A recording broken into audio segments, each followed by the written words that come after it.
Hey everybody, welcome back to, yes, another fantastic Friday with Dannphan. Can you hear me okay? Is everything functioning as it's supposed to be? It looks like I keep on, the signal up here, it keeps on, flashing between, the 3 and 4 bar type thing, or whatever. Bars are for phones, right? But whatever the arc Wi-Fi thing you want to call it, yeah, it's kind of like being a little bit iffy. I don't know why, other than our internet is just garbage. That's kind of how it be sometimes. But thank you all for joining me on another great Friday with Dannphan. I love doing these streams every week. It's just such a nice experience being able to just talk about whatever and not have to restrict yourself to a single topic for a single video. Although we do have some interesting videos planned for the future of this channel, so you're gonna want to keep an eye out for those as well. Recently, of course, we did the Avengers Academy read-through. That was an experience. I'm actually pretty convinced now that I should read the whole thing. Because I think, based on what I've been told by the same friend who recommended it, he's been reading it, right? And he's been telling me that it gets worse and worse and that it's just like really random, probably actually written by an AI, for all we know. Just because of how the writing is, it seems very bizarre, right? Of course, I'm just assuming that everybody in chat saw that or that read through when I did that video. I don't think I'm wrong for assuming that, but very bizarre dialogue. It was very strange. So that could actually be pretty fun, doing multiple read-throughs of that. But of course, I do have a couple of DCYAs I still have to read, because I've given myself the task of reading all the DCYAs. I don't think I have any webtoons that I'm really looking at right now. Oh, okay, so I have 3 webtoons bookmarked. I don't think any of them are really that interesting, though. Yeah.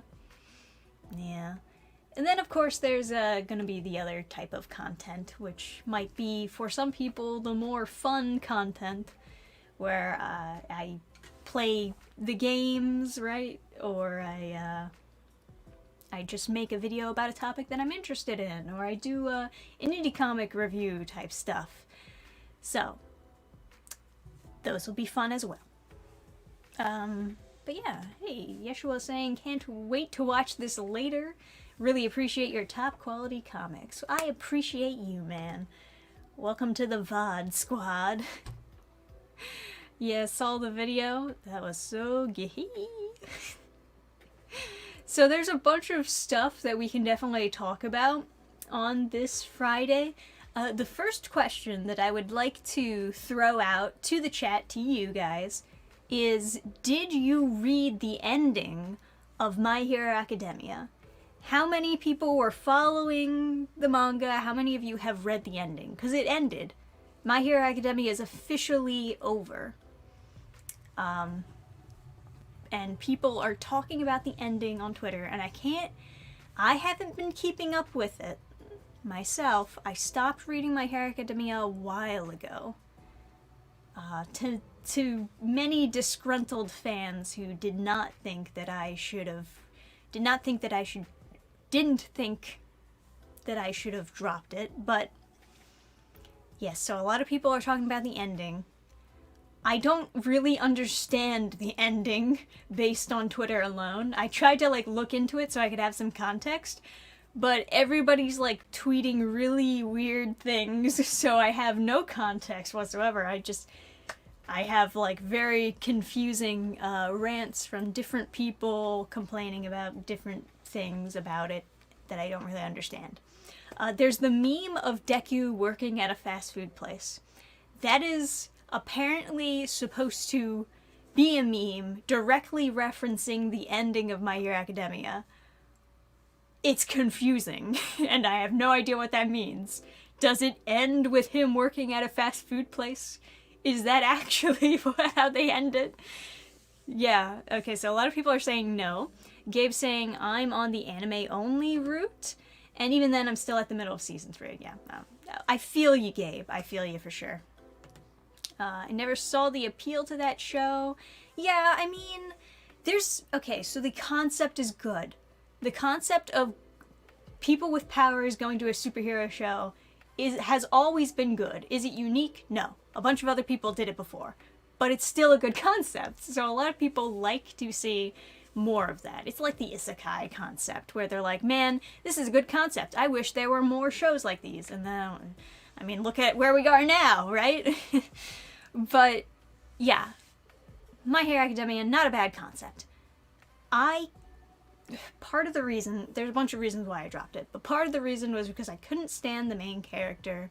He bothered me. I was never sold on him to begin with, and there was never a point in time where I started to like him more, you know? It just never happened. I was waiting for it to happen, but it just never did. Even if I empathized with him, I don't know. I just wasn't sold on him. He didn't give me the pump. I wasn't very excited to have him on screen, you know? Thought season 2 of My Hero Academia was great. Was it season 1 or season 2 where they were doing the tournament? I think it was season 1 that was. It was pretty early into the series, and I think the tournament arc was pretty good. I think that was season 1. Season 2 had the tournament. Oh, okay. Well, that makes sense, yeah. So that's when, like, My Hero Academia started to peak, right? Everything after that, it's like, middling, starting to copy some plots from X-Men, you know, it was a little bit, on the downslide from there. But even from the beginning, even from the first 2 seasons, I was never really sold on Deku. I found other characters to be more interesting. And they weren't getting any screen time, really. All Might got screen time. All Might was the best character. By far. All Might was the best. And then they introduce you to this other guy in the manga. I guess in the anime now, too. It's been a while since I was covering My Hero Academia news. But Mirio, I think that's his name. He was a good character. And it made me especially angry that he was a good character because they revealed that he was originally supposed to inherit One for All. And I was like, oh my god, that could have been the main character? You fucked me. But, whatever. Yeah, only watching the anime? Yeah. Well, you don't have to worry about me spoiling the ending of My Hero Academia, because even I don't understand what the ending actually was.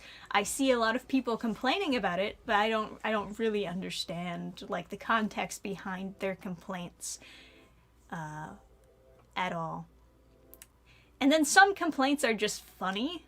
Like, the funniest complaint about the ending of My Hero Academia is that Izuku does not end up with Bakugo.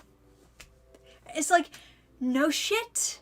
Are you telling me that the main character ends up with the very obvious love interest that he obviously had a crush on since the beginning of the series?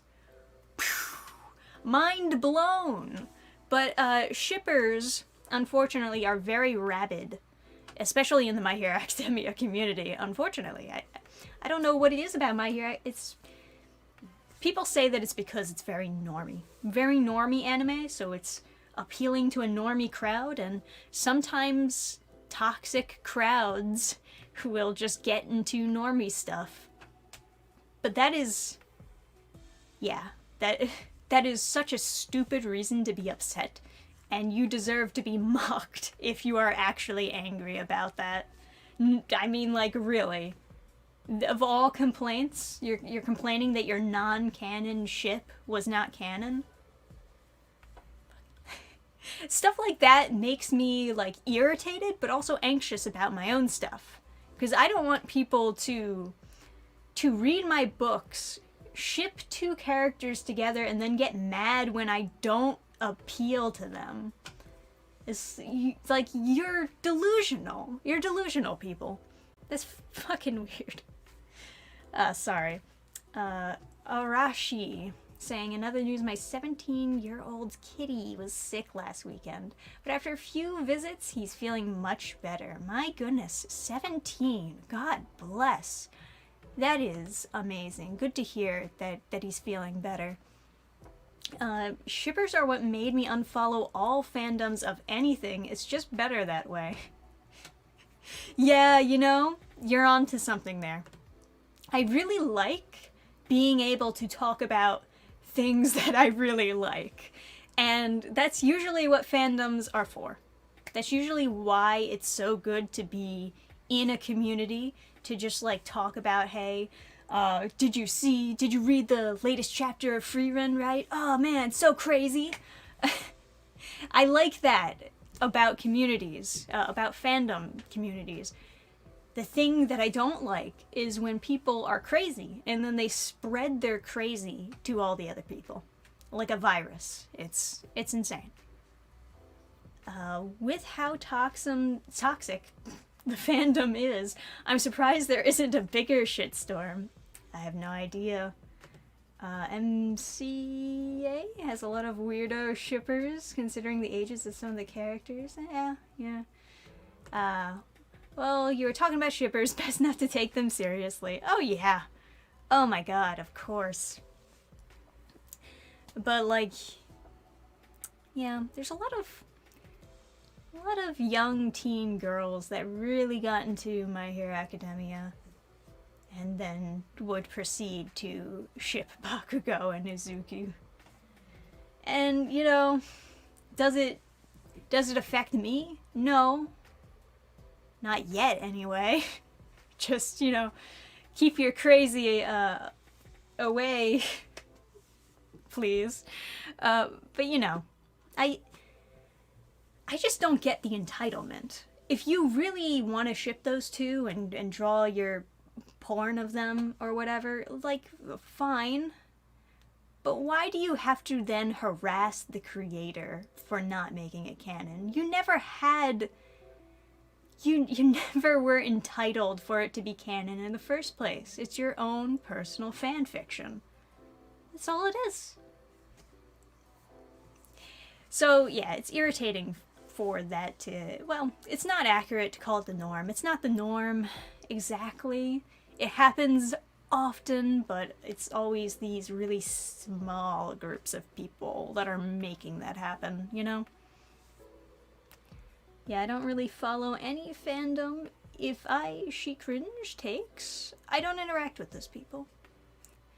Yeah. Yeah, fair enough. Fair enough. I think teenagers could use some really good entertainment. I've mentioned it before, but I think for Burning Star Comics, my main audience that I want to aim for are teenagers. And sometimes I think about fandoms like those being the people that latch on to my stuff, and it makes me a little worried. That's all. But, gotta do what you gotta do. So, it doesn't seem like anybody knows what the ending of My Hero Academia is. Nobody here has read it, not even me. But it was blowing up on Twitter, and I have all of these out-of-context tweets where I have no idea what's going on. Maybe we can piece together the ending if we just look at enough tweets. Do Sherlock Holmes it, do all the photographs and the red string, tying them all together. Ah, man. What else happened recently? Oh, I guess there's Marvel news. Robert Downey Jr. doing Doctor Doom. Yeah, I'm kind of done, but, you know, that's a thing that happened, I guess. I'm not as good at covering this type of news as it turns out, because I'm just like, I authentically do not care. Yeah. Yeah. Yeah, a lot of people are saying that it just comes off as desperate. And I get that. I'm just looking at like some news articles that happened recently. Nothing particularly striking to me. But I'm sure that chat will have some things that they'd like to say. Oh god, what the hell is this? That's scary. Should I share my screen on this one? I don't know how interested you guys are in this, but I just discovered something as I was scrolling through these articles. San Diego Comic-Con human trafficking sting. Dear God. Dear fucking God. That's not good. That's really not good. This is the first I'm hearing of this. Jeez. What the fuck, California? Jesus. Alright. 14 arrests, 10 rescues. Oh. Well, at least they're safe. Whew. Yeah, what the hell is right? Yeah, that's a thing apparently. That is a thing. My god. That's so scary. I've never been to California, but to be honest, I kinda never want to. Never want to go. Alright, citizens of America's finest city can rest a little bit easier tonight knowing that a human trafficking sting conducted during the recent San Diego Comic-Con has resulted in a number of both arrests and rescues. Okay. Let's see. The anti-human trafficking operation targeted sex buyers and focused on recovering potential victims of sex trafficking and arresting traffickers. Law enforcement personnel worked undercover as sex buyers to identify and contact potential victims of trafficking and arrest their traffickers. As part of the operation, undercover law enforcement personnel also posted undercover advertisements soliciting sex to arrest sex buyers. Alright. But what is... They were doing it at San Diego Comic-Con? Okay, unfortunately, sex traffickers capitalize on large-scale events, such as Comic-Con, to exploit their victims for profit. These arrests send a clear message. Yeah, okay. We're grateful to our dedicated partners involved in San Diego Human Trafficking Task Force. Okay. Yeah, there's a lot of, I know that sex trafficking is bad. I don't need, like, a paragraph and paragraph of people saying, hey, this thing is bad and we stopped it. Alright. When people use these events as an opportunity to prey upon minors, HSI and our law enforcement partners will find you and bring you before a court of law to face criminal charges. Good. Yeah. Yeah, I'm curious how that works, though. I'm curious how they were using this, the Comic-Con. They don't really give you a whole lot of information. This is a bunch of statements like, sex trafficking is bad. And it's like, yeah, I know. Explain to me how this how this connects here. I'm confused. So I guess they were meeting up at San Diego Comic-Con. Is that what they mean? I think that's what they mean. It's hard, yeah, it's just the way that everything is worded. It's hard to really figure that out.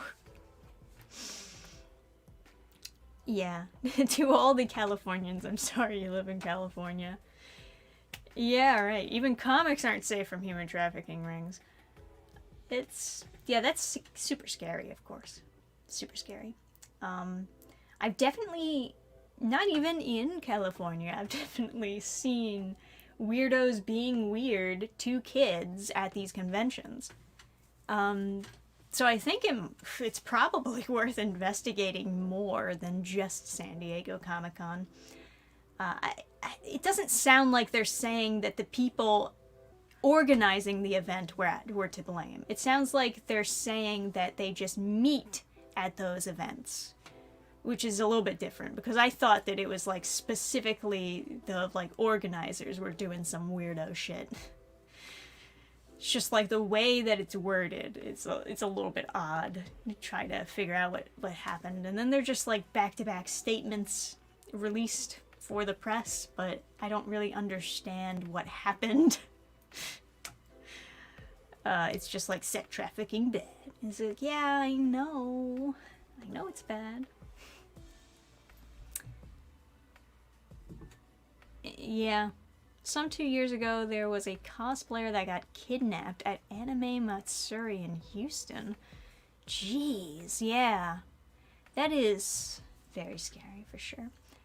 Where were the minors' parents or chaperones? You know, there's a lot of kids that go to these conventions and their parents just let them explore all on their own. So long as they're in like a group of bare minimum 2 people. I've seen a lot of very lax parents at these conventions that just like let their kids go wild, for sure. Unless their child is a baby, usually the parents are apart from them. But maybe, just maybe, that should not be a thing. You know, maybe parents should be very close by their kids.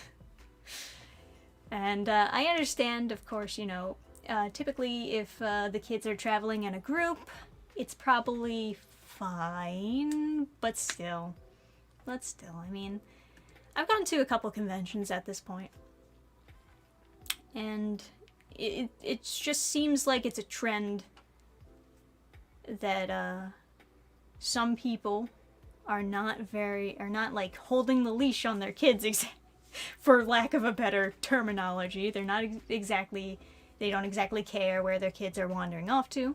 And then I do see these scenarios where other people at the convention will be very weird with a lot of these kids who are cosplaying. Especially the ones that are cosplaying, right? And some of the teens are not wearing exactly modest cosplays either. So, yeah, I think people should be a little bit more aware. At the very least, more aware and cautious about these types of things. Yeah, it is horrifying for sure.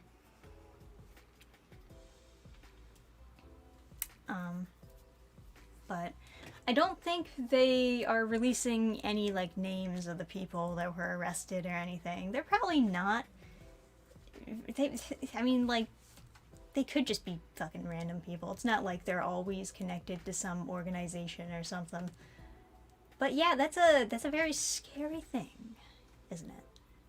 Negligent parents piss me off as someone whose mom left him years ago. Aww, I'm sorry to hear that. But yeah. You know what pisses me off at fairs? We go to fairs sometimes too, because we have the 3D printer. We sell 3D printed stuff sometimes at these like smaller fairs, and we do very well, honestly. Doing those just selling the little 3D printed toys, we do very well. I wish we did as well, selling our books. But very often, something that'll happen is you get these laxed parents that are going to these fairs, their kids wander over to our table, they take the toys, and they start smashing them on the table. And, you know, every now and then, they will break, of course. And, the kid's not gonna buy it. The kid's just like, oops, and then puts it back on the table and leaves. So, please, parents, please, just watch your kids. It's just watch them, you know, hold their hand, give them a little attention. That's all they want. They just want attention, right? Just keep an eye on them. Yeah, that ticks me off too. These parentless kids wandering around and breaking stuff on other people's table. Alrighty. Well, sorry that we had to cover somewhat depressing news. I'm hoping that maybe somebody in the chat has something happy that we can balance this out with. You know, talk about some happy things. Who did something that was happy recently? Which toys sell the best? Oh man, we've got a bunch of different ones, I think. And I'm just spitballing here, but I think the toy that sells the best is this one octopus fidgety thing. It's a flexy octopus, right? Because like the idea is the tentacles flex and you can shake it and it goes those sell very well. They do. And I can see why, because they're very cute. We also sell like little flexy T-Rexes, and those also sell pretty good. But we have a bunch of different toys that are not all... Most of the toys are not on the Burning Star website, because I figured maybe the Burning Star website should be like kind of restricted to stuff that is somewhat related to the comics that I'm selling and whatnot. I mean, like, this is on the Burning Star website, right? It's a dice tower. Does it have anything to do with any of the comics that I have on the website? Not directly, maybe, but we do sell Reaper, of course, which is fantasy, and Slayer in the Wide Valley, also fantasy. It's like vaguely connected enough that I can kind of justify it being on the website. And then we also sell the dice canisters, which are cool. I like them. And we sell them in the Burning Star colors, so I can kind of make that connection. The blue and white, I can kind of see that happening. Alright. The Spy X Family game is now on Switch. I didn't know there was a game. I didn't know a game came out. Let me know if it's good. Maybe I can play that on the gaming channel. I got a Switch. I can do it. Yeah, if the kid breaks the stuff, the parents should be forced to buy it. That would what would happen in a shop, right? Sometimes. Usually not. Usually not. That is the right thing to do, of course. The right thing to do when your kid breaks something in a store or at a fair is to offer to pay for it. Nobody has ever done that.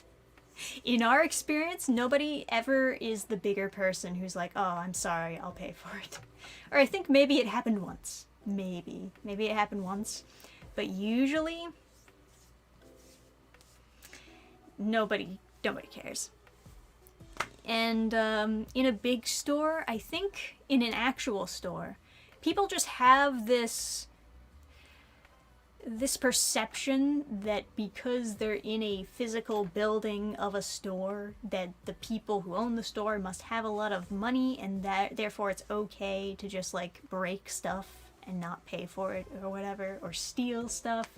You know, there's somewhat of just a bad mindset type that people just fall into with disrespect for everybody around them. Alright, we got an animator here. I did a Hell of a Boss slideshow animation for his birthday week, and from an old commercial with him and Christina V. I'm proud of it, even if I never watch it. Nice. That's awesome. Yeah, I wish I did more animation stuff myself. I got a long ways to go until I'm ready to step into the world of animation again. I think right now I'm just going to focus on the comic stuff. But I have definitely a lot of considerations for making at least animated trailers for the comics. It's an investment, and I would, if I could have it my way, I would prefer to also do like campaigns to raise money for the animated trailers. That's hard. That's hard, because you're trying to raise money for the books and then simultaneously for the animation to sell the books. You know, it's difficult. More difficult than I think people realize. I'm sure you'll make a love interest for Ichabod in the future, but guaranteed you're gonna have die-hard Ichabod X barmaid shippers. But she's not even in the book. She's in like one chapter, like, division. I'm surprised you didn't say like Ichabod X Romero shippers, because they're two like, or Ichabod and Siddharth shippers. That's more realistic, actually. People shipping Ichabod with a ghost. That's what people would do. That's what, if we're talking toxic fandoms, that's what they're gonna do. That's without a doubt in my mind. I espy X Anya Operation Memories. Interesting. I might have to look that out. Look that up. Look that out. Yeah, okay. Alright, Dannphan. Already getting early signs of dementia. Animation is hard. I haven't even dipped my toes in animation. It's very hard. Well, more than anything, it's time consuming. Right? And I know plenty of animators out there who I would absolutely love to work on something with, right? I don't have much experience when it comes to actually getting things to move as far as animation goes, right? I'm into the idea of animated trailers, and I think in the future I'll put my own money towards animated trailers, and I just kind of hope that it's not too indulgent. You know what I mean? Like, I hope it's not me buying a present to me. I hope it actually does have purpose and does succeed in selling copies of the book that it's for.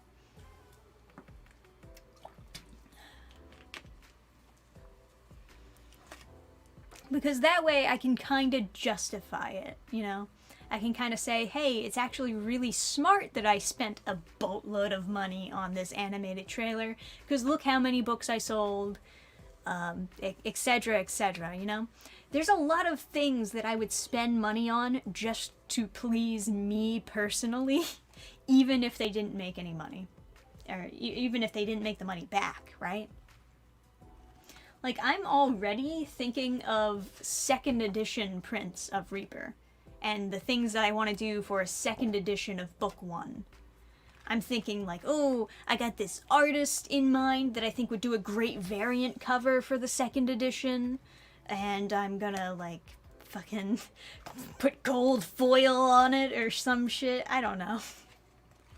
I'm thinking like, oh, when I have 3 books out, maybe I can combine all the 3 books and do a hardcover version and make it look all nice and fancy. Oh, you ever watch Nerd Forge? Sorry, I'm sorry if that made a loud noise.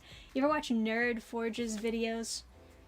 She does, every now and then, she does these book video things where she like takes like a normal book and she makes the cover look all fancy and shit.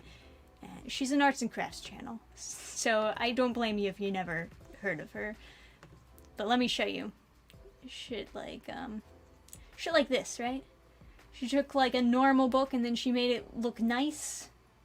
She did this a Lord of the Rings book. It doesn't show you, of course, but you know, the idea of like just making a nice looking book cover and then like selling Reaper in that. That would be sick. Like, look at this. Imagine me, like, the first 3 books of Reaper, I combine them, and then put them in something like this. That'd be sick. Is it realistic?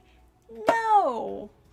Is it worth spending money on a project like that? Absolutely not. But that would be nice. That would be like a present to me just to make that exist, you know?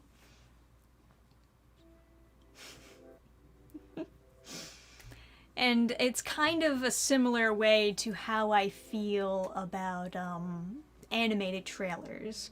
I would love to see Reaper animated. If I got a deal for an animated series for Reaper, it would be tempting.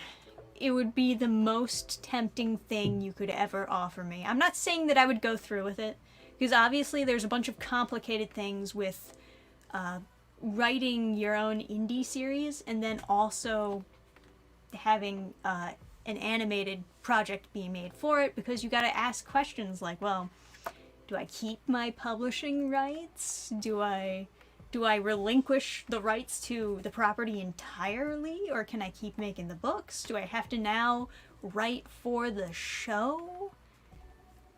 You know, different studios, different deals, but it would be tempting. It's the most tempting thing you could ever offer me, is my own animated series. That would be my weak point, you know? But I love writing the comic. I do. Good. It feels right, you know? And you could very well argue that Reaper in of itself is kind of my indulgent series. Because it's something that I want to do regardless of whether or not it takes off, or it booms, or I sell a million. If you really look at the numbers, comparatively to other comics that I've done, Reaper didn't really sell that much, but it's the one that I want to make into a series. Out of everything, this is the one that I have chosen, because this is kind of like my indulgent project here. I think there is like potential for it to keep growing though. There's a certain value that you get in doing a series.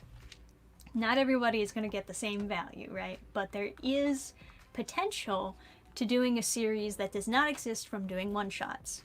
Anyone who's starting off writing, be it comics or novels, I always recommend you do a one-shot first. Do one-off. You never start with a series, ever. Right? But when you are ready to do a series, and I believe I'm ready to do a series, there is value to be gained here. Because when you, even when you just have like 3 books out, right, that you get more value from somebody, you get more value from somebody getting into the series than you would somebody buying just the one book that is just a one-off. It's like Reaper book 1 is $15. Cool. If somebody buys that, I make a $15 sale right there. But if Reaper is 20 books, if there's multiple books in a series and somebody reads the first book and they're like, this is awesome, I want to read the whole series, that's no longer a $15 sale, that's a $300 sale on one person, right? So there is like accruing value when it comes to making a series. It makes sense for a lot of people to want to do their own series, but it's very difficult to pick an idea that will make a good series. I've done a bunch of comics, and I think this one has the best hook for a full-length series. But of course I'm biased. I am. I'm very biased. I love the story, I love the characters. I love the writing, the world and everything. But yeah, I gotta hang in there and see how that all works out. Sorry, I've been neglecting chat. I guess I should look at what people are saying. I take a hardcover book with Adam doing the cover art. Oh man, that's so funny you bring that up. He mentioned before that he regrets he missed the fan art Friday stream because I showed his fan art. And he loves interacting with the chat, especially for Fan Art Friday. So it is a shame that he missed that. But yeah.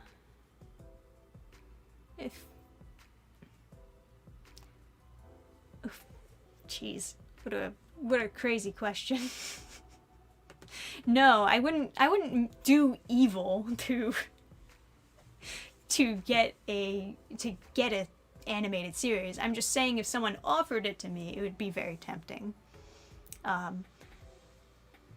And even if someone offered it to me, there's a good chance I would still say no, because I want to make sure that I don't get fucked over, right?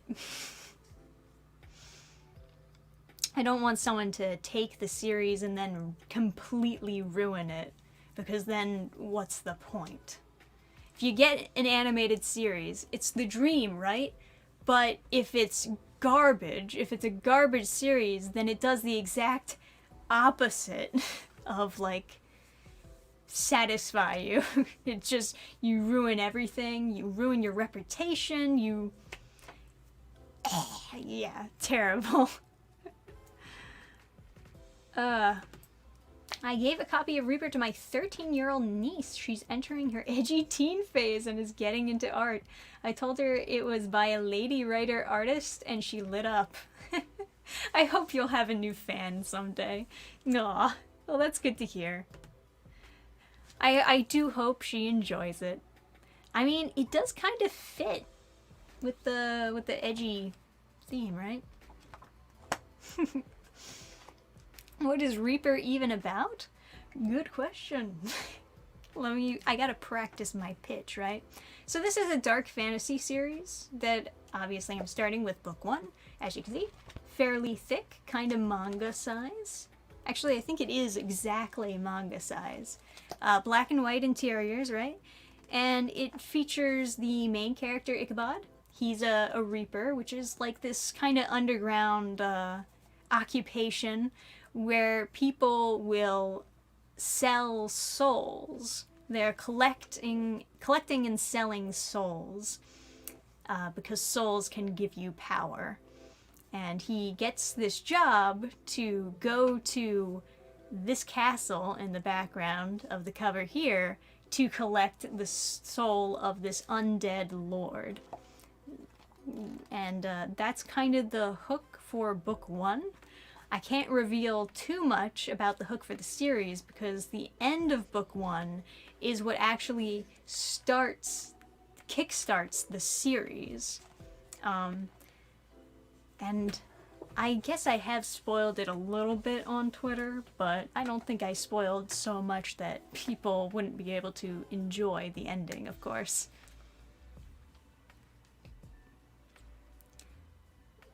I worked in advertising for 10 years. Tit privilege is invaluable. Tit privilege. Oh, man. Yeah, I gotta learn how to utilize that, huh? Here's an interesting question. Of all the terrible DC comics you've read, what is the one thing you would change? Example, the friend is a total bitch with no redeeming values the whole story, or the whole way. Oh my goodness. Well, there's so many DC comics that have so many different problems. I think the one problem that is usually pretty consistent is that the main character is unlikable. Usually this is the case. Obviously, you know, sometimes the problems are much deeper than that. But if I were going to change one thing about, like, across the board for all of the terrible DC comics that I've read, I would want the main character to be an inspiring figure. I would want them to be somebody that the reader can aspire to be like. I want them to mimic, like, good behaviors. And, you know, similarly to shonen, where you see, like, these characters, like, maybe they're flawed, you know, maybe they got problems, but they work really hard to achieve their dreams, to achieve their goals, whatever that goal may be. Hopefully it is not a malicious goal, but yes, so that's one thing that I would change. I want characters to be inspiring and get people to, like, really get off their ass and go face the day, etc. Yeah, you don't want to get Liefelded, where the rights to Youngblood were taken from him after the botched attempt at making a cartoon of it. Yeah, you gotta read those contracts very closely. For sure.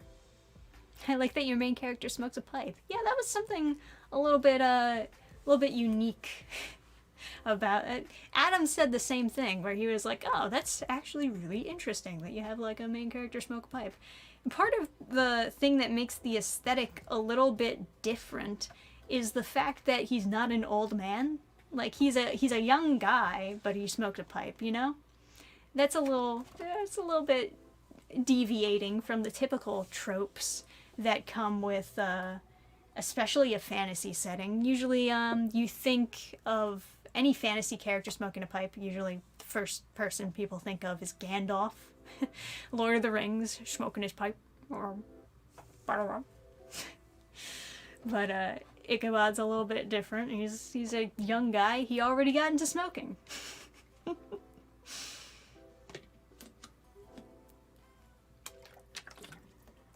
I just want DCYA books to stop being cringy dramas. Yeah. That would be nice. That'd be nice. Let's see. DCYA thinks they do that, but it's shitty SJW activism. Yeah, and yet we still get garbage unlikable characters somehow. Yep. We could definitely use more inspirational, especially since, as I said last time I was here, the world is constantly trying to bring you down to its miserable level. Very true. Very true. Yeah. The world can be pretty depressing sometimes, and I think people are more attracted in general to positive energy because they need to get it from somewhere.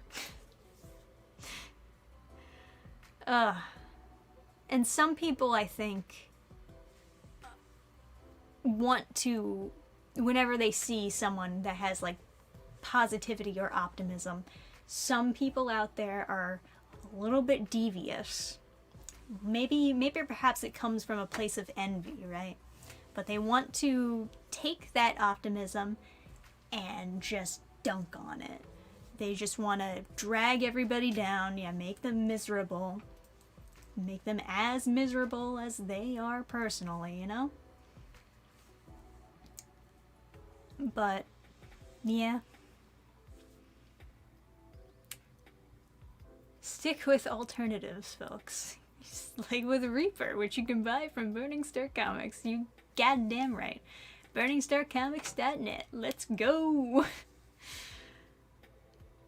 People don't know how to write characters. Main character can't be an ass. Needs to be interesting, a little relatable, and, well, guess inspiring. You want people to like your main character, like your book, not to hate it. Yeah, it seems really simple, but, you know, you'd be surprised. Some people really don't understand what makes a likable character. And to be fair, I've had the criticism directed towards me, saying that Ichabod was unlikable. That he was too edgy. Too edgy. Granted, he's not berserk levels of edgy. Like, I think Guts has been a lot more mean than Ichabod has in this one book, but that is an issue, right? If people don't think he's likable, then they won't stick around. So you gotta definitely be careful with it.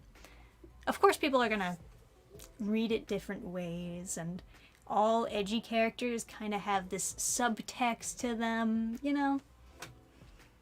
Reaper animated series, except Ichabod is black, disabled, and non-binary, with pronouns re and per. Oh, that works too well. That's pretty good. Alright. There, that's the Netflix adaptation. You know how it is. Oh, man. I have an MC who is a TERF, so I know I've failed that. I'm miserable, yet I'm writing happy thoughts for my OCs. They've suffered through a lonely childhood, but in their adult years, they get their old friends back from moving when they're in their school lives. Nice, nice. Let's go. Let's go. Let's make some inspiring stories, guys. We got this. I should probably read Berserk one of these days. Yeah. Obviously, I wouldn't recommend it for the faint of heart, but it is solid. I feel bad that the creator is not with us anymore, you know? It's going to be a while before that series wraps up, but they are going to be finishing it. And I'm glad that they are, because I just don't want it to end on like a sour note, because Berserk is really dark. It's really dark. They really make you work for those happy moments. As I said before, Reaper is not as dark as Berserk is. It's a little bit more like shonen-y dark, you know? Maybe someday a Berserk movie? Well, have you seen the Studio Eclipse project? The Studio Eclipse project looks really good. I'll pull that up. I don't know if I've shown it before already on one of these streams.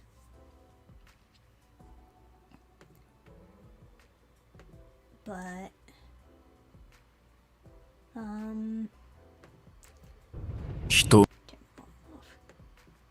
Alright. There we go. So this is basically a fan Berserk series, but it looks great. Like, they really fucking poured all their hearts into making this look good. Look at that. Look at this shit. God damn. I'm not gonna play it because I don't want to get copyright struck. But even just like flipping through this, like, this looks professional, you know? Part of me hopes that the team that did this, or that is doing the Berserk fan series, it's gonna come out in 2025, supposedly, you know, we'll see if it gets delayed. I'm always a little bit iffy about, you know, this is a long time coming project, keep it in mind. But I really hope that the team who put this together stays together and continues to make animated projects. Like, I don't want them to just, like, be like, okay, we're done. I'm never seeing you again, you know? type of deal. When it comes to making anime. I think this is a really good jumping off point to just be an animation studio. Like, genuinely. You should, like, definitely get deals from comic and manga people to adapt their work. Because this looks great. It does. It looks fucking fantastic. Yeah, fan stuff can be painful sometimes, but this looks real. No, man, this looks fucking fantastic. It's so good. Like, they know what they're doing. I'm sure, like, some of these people genuinely do have, like, backgrounds in animation. And it is so inspiring to see people go out there and do it on their own. Genuinely. It really puts it in perspective that you can just go out there and do it on your own. Like, okay, they won't give us a good Berserk series anymore. They're trying to throw this CGI shit at us. Fuck it. I'll do it myself. I love that energy. It's honestly the best part about, like, the American mindset is the idea that you can just go out there and do it on your own, no matter what it is. But yeah, it's fucking good. If you haven't seen this trailer, go watch the trailer. You'll enjoy it. Even if you don't really know anything about Berserk, I think you'll still enjoy the trailer. Yeah, that's oh yeah, there's a little bit more. But that's from Studio Eclipse. And like I said, they should just be an animation studio. Like, they should just stick together and do actual paid projects. I would pay them. I'd pay them to do an animated trailer for Reaper. I bet it'd be fucking amazing. I bet it'd be really good. I wish Claymore had more anime episodes. Yeah, you know, it is really weird how they ended the Claymore anime. It's so different from the actual manga series, you know? It's another example of a series that should have just stuck to what the manga did, but they didn't for some reason. Part of it is just because they want it to feel like an ending, right? They want it to feel like an ending because they know that they're not going to get another season, so they're like, we'll just try to wrap it up somehow.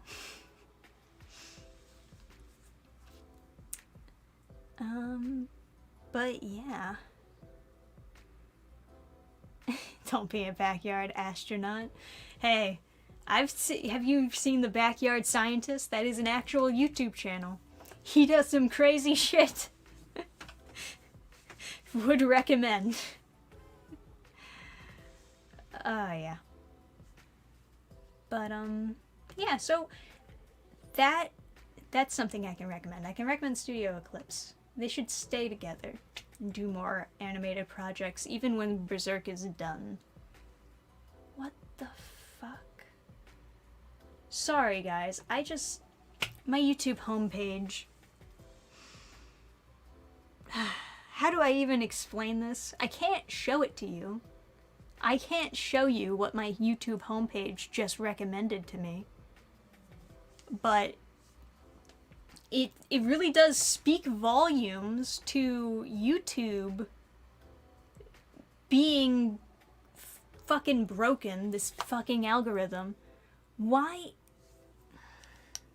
There's a naked woman on my homepage.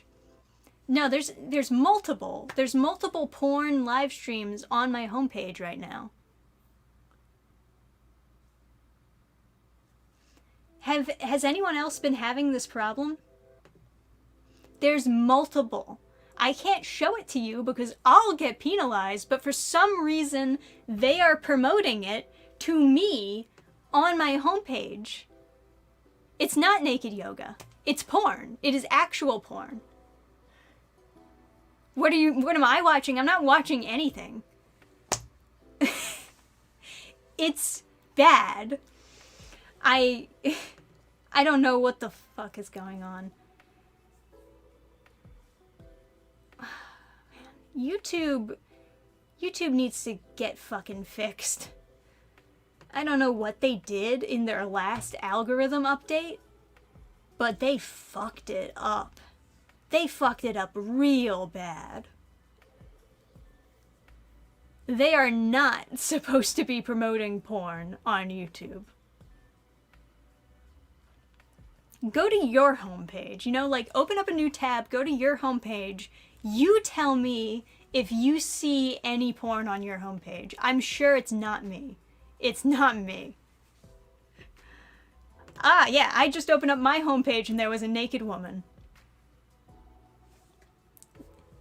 This happened with Instagram too recently? What happened? Ah, damn, I looked and saw a live stream and a thumbnail with a woman showing her hairs.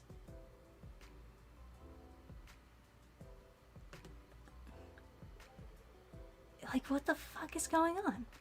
I saw it once and reported it. Yeah, I mean, that's all you can do. All you can do is report it. It like I said before, YouTube's algorithm is fucked. It is fucked.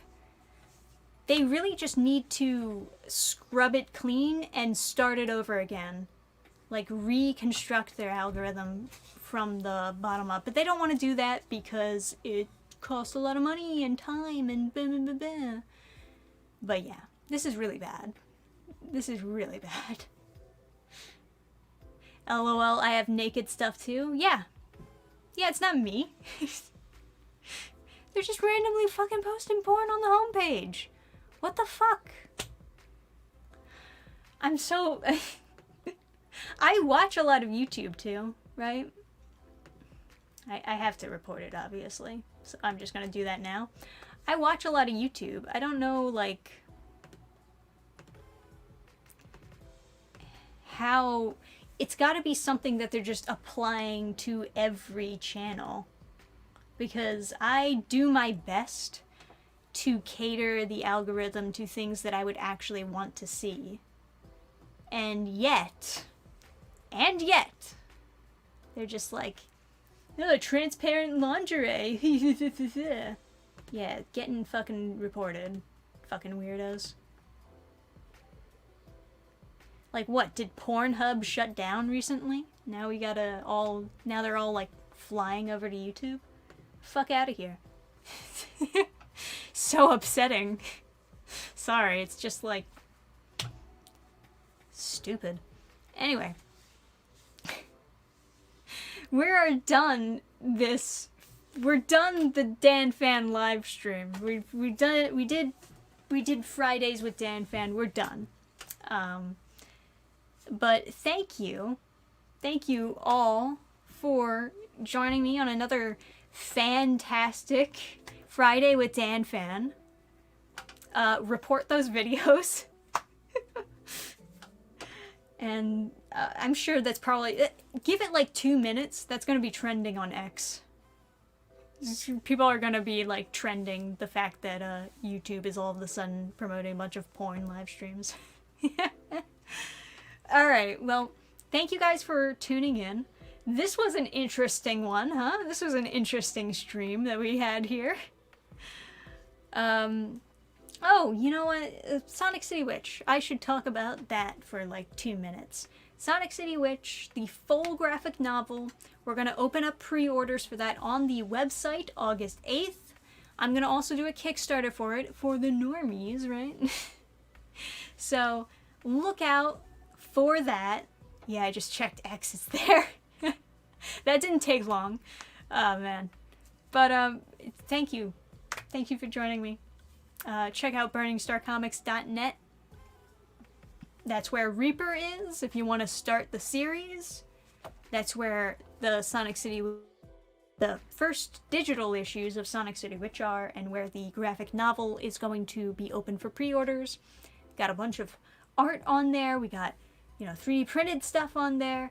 We got books. We got everything. We're fantastic. I'll see you guys next week. Good night, everybody. Have a great Friday. Fucking